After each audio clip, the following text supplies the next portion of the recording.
ಇನ್ನು ಅವರ ಪುತ್ರ ಎಸ್ ಮಲ್ಲಿಕಾರ್ಜುನ ಅವರು ಕೂಡ ತಂದೆಯನ್ನ ಕಳೆದುಕೊಂಡ ನೋವಿನಲ್ಲಿದ್ದಾರೆ, ಕಂಬನಿ ಮಿಡಿದಿದ್ದಾರೆ. ಮಾತನಾಡಿರುವುದನ್ನು ನೋಡ್ಕೊಂಡು ಬರೋಣ. ಉಸಿರು ಎಳೆದಿದ್ದಾರೆ.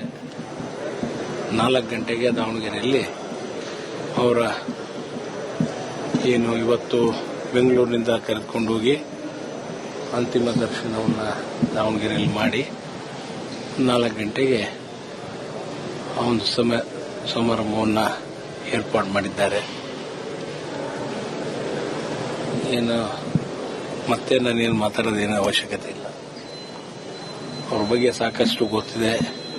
ದಾವಣಗೆರೆ ಜನತೆಗೆ, ಪ್ರತಿಯೊಬ್ಬರಿಗೂ, ರಾಜಕಾರಣಿಗಳಿಗೆ ಮತ್ತು ವಿದ್ಯಾಸಂಸ್ಥೆಗಳ ಬಗ್ಗೆ ಸಾಕಷ್ಟು ಶ್ರಮ ವಹಿಸಿ ಪ್ರತಿಯೊಂದು ಶಾಲಾ ಕಾಲೇಜುಗಳನ್ನ ಪ್ರಾರಂಭ ಮಾಡಿ ಕಟ್ಟಿ ಬೆಳೆಸಿ, ಅದೇ ರೀತಿ ರಾಜಕೀಯವಾಗಿಯೂ ಸಾಕಷ್ಟು ರಾಜಕೀಯ ಕ್ಷೇತ್ರದಲ್ಲಿ 95ರ ವಯಸ್ಸಿನ ತನಕನೂ ಪ್ರತಿಯೊಬ್ಬರ ಆಗುಗಳ ಬಗ್ಗೆ ಸ್ಪಂದಿಸ್ತಾ ಇದ್ದಂಥ ಧೀಮಂತ ನಾಯಕ ಅಂದ್ರೆ ತಪ್ಪಾಗಲಾರದು.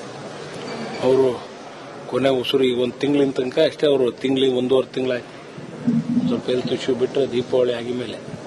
ಅದಕ್ಕಿಂತ ಮುಂಚೆ ಪ್ರತಿ ದಿವಸನೂ ಅವ್ರ ಹತ್ರ 100 ಜನ ಬಂದರೂ ಅವರು ಪ್ರತಿಯೊಂದನ್ನು ಅವರು ಆಲಿಸಿ ಅದನ್ನು ಸಾಲ್ವ್ ಮಾಡಿ ಕಳಿಸ್ತಾ ಇದ್ರು. ಆ ಒಂದು ಧೀಮಂತನ ಅವರಲ್ಲಿತ್ತು, ಆ ಗುಣಗಳಿತ್ತು. ಕೊನೆ ಉಸಿರು ಎಳೆದಿದ್ದಾರೆ. 4 ಗಂಟೆಗೆ ದಾವಣಗೆರೆಯಲ್ಲಿ ಅವರ ಏನು ಇವತ್ತು ಬೆಂಗಳೂರಿನಿಂದ ಕರೆದುಕೊಂಡು ಹೋಗಿ ಅಂತಿಮ ದರ್ಶನವನ್ನು ದಾವಣಗೆರೆಯಲ್ಲಿ ಮಾಡಿ 4 ಗಂಟೆಗೆ ಆ ಒಂದು ಸಮಾರಂಭವನ್ನು ಏರ್ಪಾಡು ಮಾಡಿದ್ದಾರೆ.